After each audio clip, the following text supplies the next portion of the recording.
আসসালামু আলাইকুম। শুরু করছি আমৃত্যু ভালোবাসি তোকে উপন্যাস পর্ব 11। লিখেছেন সালমা চৌধুরী। বন্যা মেঘকে ঠান্ডা মাথায় বেশ কিছুক্ষণ বোঝালো। মেঘ শান্ত হয়ে বসে আছে। বন্যা বলল, তুই তাহলে আজ বাসায় চলে যা, ক্লাস করতে হবে না, ফোন দে, আমি ড্রাইভার আঙ্কেলকে কল দিচ্ছি। তারপর মেঘকে গাড়িতে দিয়ে বন্যা এসে ক্লাসটা শেষ করলো। মেঘ বাসায় এসে ফ্রেশ হয়ে ছুটে গেল মায়ের রুমে। হালিমা খান ঘুমাচ্ছিলেন। মেঘ মায়ের হাতের উপর মাথা রেখে মাকে জড়িয়ে ধরে শুয়ে পড়েছে। হালিমা খান ঘুমের মধ্যেই একবার চোখ খুলে দেখলেন মেঘকে। দেখে মেঘের পিঠে বারবার জড়িয়ে ধরে ঘুমিয়ে পড়লেন পুনরায়। অনেকক্ষণ কান্না করার মেঘও ক্লান্ত হয়েছিল। সেও মাকে জড়িয়ে ধরে ঘুমিয়ে পড়েছিল। বেশ কিছুক্ষণ পর মেঘের ঘুম ভাঙে। ততক্ষণে হালিমা খানও সজাগ হয়ে গিয়েছেন। শুয়ে শুয়ে মেয়ের মাথায় হাত বুলিয়ে দিচ্ছেন। মেঘ সচরাচর মায়ের কাছে শুতে আসে না।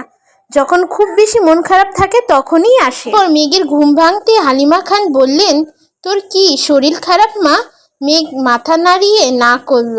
হালিমা খান পুনরায় বললেন, তোর কি রেজাল্ট নিয়ে চিন্তা করছিস? মেঘ আবারও মাথা নাড়িয়ে না করল। মেঘ এবার মাকে শক্ত করে জড়িয়ে ধরে বলল, আম্মু, আবির ভাইয়া কবে আসবে? মেয়ের প্রশ্নে হালিমা খান মুচকি হাসলেন আর বললেন, কেন, ভাইয়ার জন্য পেট পুড়ছে? মেঘ মনে মনে বলল, পেটের সাথে মনটাও পুড়ছে আম্মু। মেঘকে নীরব দেখে হালিমা খান বললেন, দুপুরে তো কথা হলো, বলল আরও 2-4 দিন সময় লাগবে। কথা হয়েছে শুনে মিক্তার মনটা খারাপ হয়ে গেল। নিজেকে সামলে বলল, আম্মু, আবির ভাইকে কল দাও না প্লিজ। হালিমা খান বললেন, বিকেলেই তো কথা হলো, এখন আবার কল দিয়ে কি করব, ছেলেটা মনে হয় ব্যস্ত। মেঘ, আম্মু প্লিজ কল দাও না। হালিমা খান নিজের ফোন হাতে নিয়ে কল দিল আবিরকে। লাউড স্পিকারে দিয়েছে। কয়েকবার রিং হতে রিসিভ হলো। আবির, আসসালামু আলাইকুম মামুনি। আবির ভাইয়ের কণ্ঠ শুনে মেঘের বক্ষ স্পন্দ জোরালো হলো। হালিমা খান, ওয়ালাইকুম আসসালাম, ব্যস্ত আছিস বাবা? আবির, হ্যাঁ কিছুটা। কেন? হালিমা খান, মেঘ একটু কথা বলবে তোর সাথে। আবির, ঠিক আছে দাও। হালিমা খান মেঘের দিকে ফোন এগিয়ে দিলেন। মেঘ কাঁপা কাঁপা হাতে ফোনটা নিয়ে সাথে সাথে লাউড স্পিকার অফ করে দিল মেঘ। মেঘ ধীর কণ্ঠে বলল, হ্যালো। আবির তৎক্ষণিক রেগে মেগে বলল, হ্যালো কী রে? প্রথমে কল দিয়ে সালাম দিতে হয়, এটাও জানিস না তুই? আবিরের ধমকে চুপসে গেল মুখটা। আস্তে ধীরে বলল, আসসালামু আলাইকুম। আবির গম্ভীর কণ্ঠে উত্তর দিল, ওয়ালাইকুম আসসালাম। মেঘ এবার কাঁপা কাঁপা গলায় বলল, কেমন আছেন আবির ভাই? আবির কিছুটা স্বাভাবিক হয়ে বলল, আলহামদুলিল্লাহ ভালো আছি, তুই কেমন আছিস?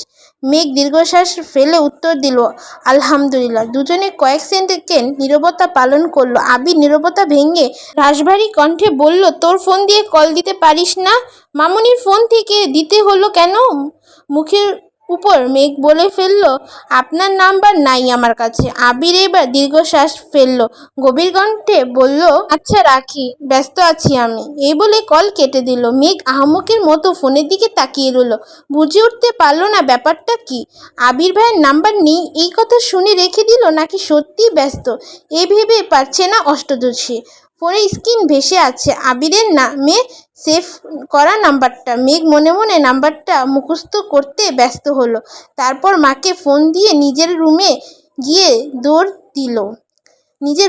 দৌড় দিয়ে এসে নিজের ফোনে আবির ভাইয়ের নাম্বারটা লিখে নামের অপশনে লিখলো আবির, আমার আবির, সাথে লাভ ইমোজি দিয়ে কিছুটা দূরে লিখলো ভাই। সেভ করলো নাম্বারটা। আবির ভাইয়ের সাথে কথা বলেছি এই খুশিতে মেঘ সারা বাড়িতে ছুটছে। কে বলবে এই মেয়েটা 1 সপ্তাহ রুম থেকে বের হয়নি, কার সাথে কথা পর্যন্ত বলেনি। আজ সে মিম আর আদির সাথে দুষ্টমি গুনসুটিতে মগ্ন।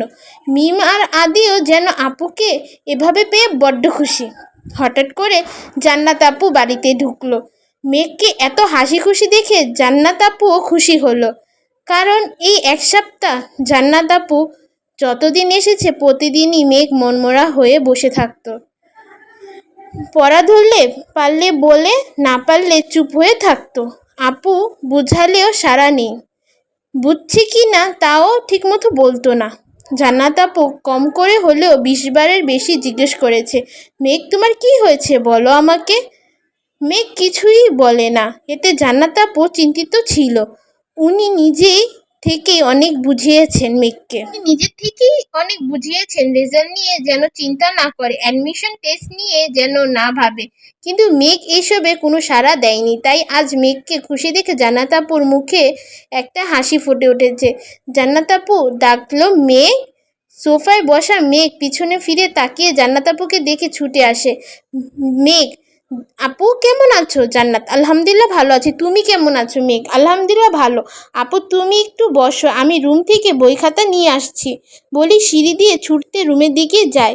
জান্নাত হাস্যোজ্জ্বল মুখে তাকিয়ে আছে মেঘের দিকে।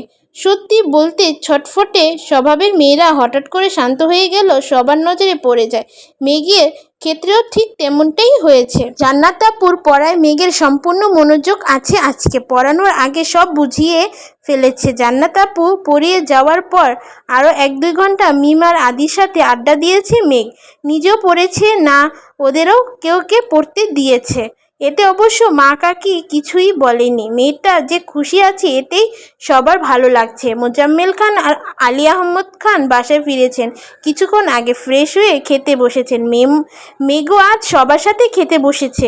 আবির ভাইয়ের চেয়ারের দিকে তাকিয়ে মুচকি হাসলো, মনে মনে বলল, মিস ইউ আবির ভাই। আলী আহমদ খান মেঘকে জিজ্ঞেস করলো, মেয়েটা ভালো পড়াচ্ছে তো আম্মু? মেঘ হাসি মুখে উত্তর দিল, আপু অনেক ভালো পড়ায় বড় আব্বু, কোনো সমস্যা হলে জানাইও আমাকে। স্বাভাবিকভাবে কথাটা বললেন আলী আহমদ খান। মেঘও শান্তভাবে বলল, ঠিক আছে বড় আব্বু। মেঘ রুমে এসে শুয়ে পড়েছে। আজ পড়তে একটু ইচ্ছে করছে না। আবির ভাইয়ের সাথে কথা বলার খুশিতে সাথে একটা অন্যরকমই অনুভূতি কাজ করছে। আবির ভাইকে ভালোবেসে ফেলেছে। এসব ভেবে মেঘের অষ্ট জড়িয়ে আসে। ডাটা অন করে আবির ভাইয়ের আইডিতে ঢুকে সেই দিন রাগ করে ছবি ডিলিট করার পর আর ছবিগুলো ডাউনলোড করেনি। আজ আবার ইচ্ছে হলো ছবিগুলো ডাউনলোড করে সেভ করাতে। এখন আর রাগ অভিমান আবির ভাইয়ের ছবি ডিলিট করবে না, এই প্রতিজ্ঞা করল নিজেকে। আবির ভাই আইডিতে ঢুকতেই একটা পোস্ট চোখে পড়ল, আমার স্বপ্নগুলো হাতছানি দেয় সন্ধ্যা তারার মাঝে, সাথে কক্সবাজারের সমুদ্র সৈকতে তোলা একটা ছবি। 2 ঘন্টা আগেই পোস্ট করেছেন। মেঘ সঙ্গে সঙ্গে কেয়ার রিঅ্যাক্ট দিল, একটা লাভ ইমোজিও কমেন্ট করলো। আবির ভাইয়ের ছবি দেখে মেঘেরও খুব ইচ্ছে করছে কক্সবাজার যেতে, কিন্তু চাইলে তো আর সব ইচ্ছে পূরণ হয় না। এক দৃষ্টিতে ছবিটা কিছুক্ষণ দেখলো, তারপর আস্তে আস্তে সব ছবি সেভ করতে লাগলো। গ্যালারিতে একটা একটা অ্যালবাম খুললো, নাম দিল আউকিট টারাম্পেল। এখানে আবির ভাইয়ের সব ছবি একসাথে রাখলো। আবির ভাইকে দেখতে দেখতে কখন যে ঘুমিয়ে গেছে কে জানে। কেটে গেল আরও 2-3 দিন। মেঘ নিজের রুটিন মতো খায়, গোসল করে, ঘুমায়, পড়াশোনা করে। মাঝখানে 5-7 দিন একদমই পড়াশোনা করেনি। এই গ্যাপটাও এখন ফিল আপ করছে। ক্লান্ত লাগলে আবির ভাইয়ের ছবি দেখে। আজ কোচিং টিউশনি কিছুই নেই, তাই দুপুরে খেয়ে ঘুমিয়েছিল মেঘ। বিকেলে ঘুম ভাঙতে উঠে ফ্রেশ হয়ে নিচে আসে কফি খাওয়ার জন্য। আসতেই চোখ পড়ে মিম আর আদি অনেক গিফট ছিঁড়ে দেখছে। মেঘকে দেখে আদি ছুটে যায় মেঘের কাছে। আদি, আপু দেখো ভাইয়া কত গিফট নিয়ে আসছে আমাদের জন্য, কতগুলো শামুক এনেছে, সবার নাম লেখা। আসো আসো, এর মধ্যে মিম 2টা শামুক নিয়ে এসেছে, দেখো আপু, তোমার নামে একটা আর আমার নামে একটা। মেঘ এক পলক তাকালো শামুকের দিকে। শামুকগুলো উপর খুব সুন্দর করে ভেসে আছে নামটা। মেঘ উত্তেজিত কণ্ঠে জিজ্ঞেস করল, আবির ভাই কখন এসেছে? মিম হাসি মুখে উত্তর দিল, কিছুক্ষণ আগে এসেছে। মেঘ আর কিছু না বলে সিঁড়ি দিয়ে ব্যস্ত পায়ে যাচ্ছে উপর দিকে। মিম পিছন থেকে ডাকলো, আপু কোথায় যাচ্ছ তুমি? আসো, আরও গিফট আনছে ভাইয়া, দেখো এসে। মেঘ উচ্চস্বরে বলল, একটু পর আসছি। তারপর মেঘ আবির ভাইয়ের রুমের দিকে ঠিক দরজার সামনে এসে থামে। উত্তেজিত হাতে ধাক্কা দেয় দরজা চাপানোর দিকে, খুলে যায় একটু।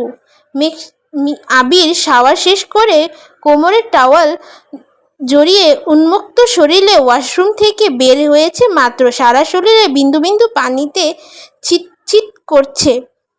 বুকের লোমগুলোতেও পানি জমে আছে, চুল থেকে টপ টপ করে পানি পড়ছে। মেঘ দিকে নির্বাক চোখে তাকিয়ে আছে আবিরের দিকে। মেয়েটা এলোমেলো চুলগুলো উড়ছে এই দিক সেই দিক। এই কয়েকদিনে অষ্টাদশীর মুখটা মলিন হয়ে গেছে, গায়ের রংটাও কিছুটা চেপে গেছে। গভীর দৃষ্টিতে তার পলক পড়তে ব্যস্ত আবির ভাইয়ের। এদিকে আবির ভাইয়ে আবেশিত নেশাভরা চোখে চাউনিতে অষ্টাদশী কমল মনে অশান্ত অস্থির ঢেউ চলছে। মনে হচ্ছে সিঁদুর আইলা উচ্চ জলসায় সবকিছু একসাথে হানা দিয়েছে। এতদিন পর প্রিয় মানুষটাকে দেখছে, তাও আবার এই অবস্থায়। আবির ভাইকে এই অবস্থা দেখে মেঘের অন্তঃস্থল শিরন জাগায়। মেঘের মনে এক অন্যরকম গান বাজছে, দৃষ্টিতে যেন সে রাসপুতিন। খুন হয়ে যায় আমি প্রতিদিন, নামধাম জানি না সাথে তার সব কিছু, তবুও নিলাম আমি তার পিছু। টেনে হিসড়ে অনেক কষ্টে দৃষ্টি নামালো মেঘ। অষ্টাদশীর ভিতরটা ভরে এলো এই যেন প্রশান্তির হাওয়া। আবির তখনও দুর্বোধ্য দৃষ্টিতে তাকিয়ে আছে। মেঘ এখন কণ্ঠ খাকানি দিয়ে দীর্ঘশ্বাস ফেলে মাথা নিচু করে কাঁপা কাঁপা কণ্ঠে বলল, সরি। আবিরের এবার হুঁশ ফিরেছে। অবাক চোখে তাকিয়ে কপাল কুঁচকে বলল, সরি কেন? মেঘ কণ্ঠ নামিয়ে বলল, অসময় চলে এসেছি তাই। এইটুকু বলে চলে যেতে নেয় মেঘ। আবির এবার হঠাৎ করে গম্ভীর কণ্ঠে বলল, দাঁড়া, কি বলতে এসেছিলি বলে যা। মেঘ তৎক্ষণাৎ শীতল কণ্ঠে বলল, ভুলে গেছি। আবির কয়েক সেকেন্ড থাকলো, তারপর ঠোঁটের কোণায় দুষ্ট হাসি দিয়ে নিরুদ্বেগ কণ্ঠে বলল, মনে করে বলে তারপর যাবি। আবির ভাইয়ের কথা শুনে মেঘের হাত পা কাঁপাকাঁপি শুরু হয়ে গেছে। ভাই আবার আমাকে থাপ্পড় দিবে না তো? মেঘ নরম সুরে আস্তে ধীরে বলল, সরি আবির ভাই, এভাবে আর রুমে ঢুকবো না, সরি। আবির এবার কণ্ঠ দ্বিগুণ ভারী করে বলল, এত ন্যাকামি করছিস কেন মেঘ? তুই কি চাচ্ছিস এখন আমি চিৎকার দিয়ে বাড়ির সব মানুষকে জড়ো করে বলি, ও মা গো, ও বাবা গো, মেঘ আমার সর্বনাশ করে ফেলেছে, আমায় খালি গায়ে দেখে ফেলেছে, এখন আমার কি হবে? আবির ভাইয়ের মুখে এমন কথা শুনে মেঘ হাঁ করে তাকালো আবির ভাইয়ের দিকে। আবির ভাইয়ের খালি গা দেখে মনের ভিতর পুনরায় উতাল পাতাল শুরু হয়ে যাচ্ছে। মেঘ সমস্ত গায়ে স্রোতের মতো শীতল হয়ে যাচ্ছে। তৎক্ষণিক মাথা নিচু করে ফেলে মেঘ। আবির শক্ত করে কণ্ঠে আবার বলল, আমি মেয়ে না যে আমি এই অবস্থায় দেখে ফেলেছিস বলে আমার মান সম্মান সব চলে যাবে। তুই কি বলতে আসছিলি সেটা বল। মেঘ এবার মাথা নিচু করে কাঁপা কাঁপা কণ্ঠে বলল, আস্তে আস্তে বলল, আপনাকে দেখতে আসছিলাম। আবির ভ্রু কুঁচকে তাকালো, তৎক্ষণিক বলে উঠল, দেখতে আসছিলি? দেখ, খোঁজ নেই আমার, এত ফর্মালিটি করার কি আছে? মেঘ নরম সুরে বলল, দেখেছি, এখন আসি। ঘুরে এক পা ফেলতেই আবির ডাকলো, তোর সাথে কথা আছে, বস এসে। মেঘ ঠায় দাঁড়িয়ে পড়ল সেখানে। মেঘের এবার রক্ত সঞ্চালন বন্ধ হয়ে যাওয়ার পরিস্থিতি হলো। মুখ তুলে তাকাতেও পারছে না, মনে মনে বলছে, আল্লাহ বাঁচাও। আবির ভাই আবার বলল, বসতে বললাম তো তোকে। মেঘ ধীর স্থির পায়ে এগিয়ে এসে বিছানার কোণায় বসেছে, চিবুক নেমেছে গলা, দৃষ্টি তার ফ্লোরে। আবির একটা টি শার্ট হাতে নিয়ে ঘুরে এসে মেঘের থেকে কিছুটা দূরে বসে আবির কঠিন কণ্ঠে বলল, কি হয়েছে তোর? মেঘ আবারও কাঁপা কাঁপা কণ্ঠে বলল, আবির ভাই আপনি কিছু একটা পড়ুন প্লিজ।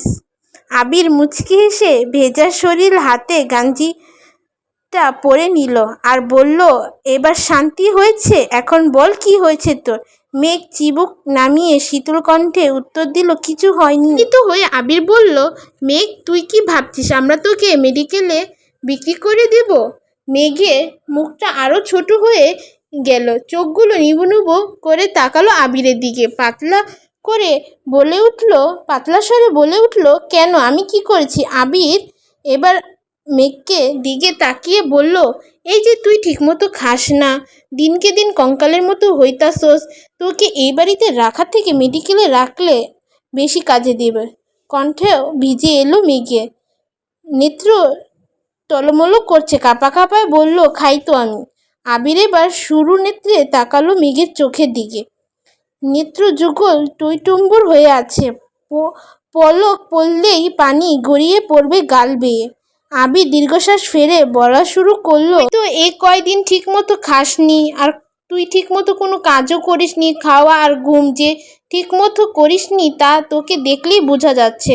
চুলগুলো কতদিন আঁচড়াসনি আল্লাহই জানে। এমনকি তুই পড়াশোনাও ঠিক মতো করিসনি, কোচিং টিউশনি প্রতিটা পরীক্ষায় কম নাম্বার পেয়েছিস। একটু থেমে রাগে কটমট করতে বলল, তুই কি পড়াশোনা করতে চাচ্ছিস না? তুই পড়াশোনা না করলে বল, আমি বাড়ির সবার সাথে কথা বলবো আজকে। তারপর কোনো দিন তোর বই নিয়ে বসতে হবে না, এই জন্য তোকে কেউ কিছু বলবে না। মেঘের গলা বেয়ে অঝরে পানি পড়ছে, কান্নার রথ কণ্ঠে বলল, আমি পড়াশোনা করব। আবির পুনরায় গুরুত্বপূর্ণ গলায় গম্ভীর কণ্ঠে বলল, 1 সপ্তাহ কোচিং টিউশনি পরীক্ষা কম নাম্বার পাওয়ার কারণ কি? তখন মেঘ বলল, কম নাম্বার পাইনি তো। আবির দাঁতে দাঁত চেপে কণ্ঠ দ্বিগুণ ভারী করে বলল, আমার সামনে অন্তত পক্ষে মিথ্যা বলিস না।